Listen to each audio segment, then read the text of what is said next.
tó kùn náà pè lóògùn, èmi Amadu ni mo sọ bẹ́ẹ̀. Ṣàngó pa bàtà yóò pa jẹ̀wọ̀njẹ̀wọ̀n etí ẹ̀.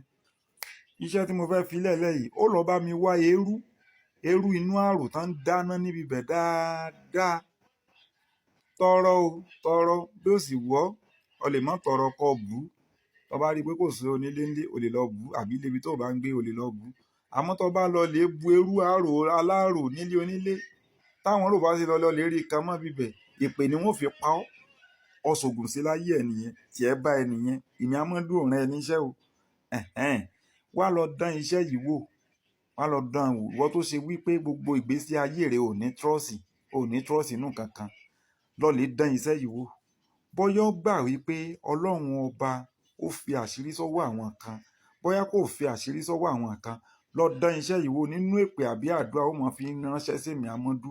Ìwọkíwọ tó bá ti fẹ́ ṣe iṣẹ́ mi, tó fi ẹ̀mí ìmoore hàn, tó sẹ́ndì owó kankan sí mi, tó dẹ̀ ti ń ṣiṣẹ́ mi bíi méjì bíi mẹ́ta tó ń sọ pé ṣe lòún rí ìfà, ìwọ́nu Ọlọ́run bá ní ó ṣèdájọ́ fún ọ.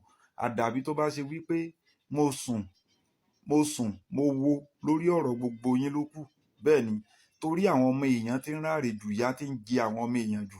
Ẹ wo gbogbo àwọn tó wà l'Amẹ́ríkà nísìn, ẹlòmíín sá kiri ni tó bá ti rọ́lọ́pàá, ẹlòmíín sá kiri ni. Ọmọ Nàìjíríà tán wà lábúròdù, wọ́n ti ṣogun ọwọ́. Orí ẹlòmíín ti fún ẹlòmíín tí tó ọmọ 30 years ó dàbí ọmọ 70 years níbi ọsẹ àgbákò ní wíwẹ̀. Nígbé kíni pé kán lè rí ìwé ìgbélùú gbà yìí náà ni. Ẹlòmíín ń sá fún ọlọ́pàá lójoojúmọ́ ni, kò lẹ́mìí fọkànbalẹ̀. Òtútù burúkú dẹ̀ tún pa wọ́n lọ́rùn. Ẹ̀yin ọmọ Nàìjíríà ẹ sì tún máa sa oògùn burúkú mọ́ wọn. Ẹ mọ nǹkan tán fèsì lókè, ẹ rò pé gbogbo àwọn tán wà nílùú òyìnbó náà níláárí ni. Ó yí sí ni ìwọ náà rọ́wọ́ mú ní Nàìjíríà. Gbogbo wọn kọ́, ẹ sì máa bẹ̀rù Ọlọ́run. Ẹ jẹ́ ká máa fi ìbẹ̀rù sí gbogbo nǹkan tá a bá ń ṣe láyé. Ẹ já máa fi ìbẹ̀rù sí. Eérú inú àrò yìí lọ wà ọ́ bù. Ọ wà gún ewé tán ń pè ní ewé àánú lọ sí ọjà kó ní o fẹ́ ra ewé àánú gbígbẹ ní ọ̀rì. Gún ewé àánú yìí mọ́ eérú àrò yìí kó wá pò ní ọṣẹ. Bá mi kó sí ike kó mọ búwẹ̀ pẹ̀lú àdúrà lójoojúmọ́. Lo iṣẹ́ yìí ní àárín oṣù kan. Nínú èpè àbí àdúrà ó mọ̀ fi ránṣẹ́ sí mi. Tó bá wù yín, àkáǹtì nọ́mbà mi mo fi sórí kinní mi ní dandan kẹ́ ẹ ṣiṣẹ́ mi, ní dandan kẹ́ ẹ sẹ́ndì owó sí mi.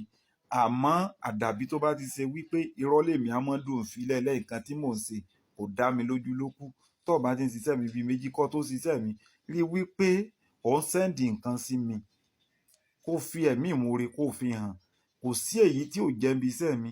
Iṣẹ́ tí mo rí tí mo mọ̀ wípé táwọn kan complain pé wọ́n ti fi àwọn iṣẹ́ yẹn lẹ́lẹ̀ sí kinní, ìyẹn iṣẹ́ yín yẹn ojú ẹsẹ̀ mo ti lọ delete ẹ̀ dànù lórí péjì mi.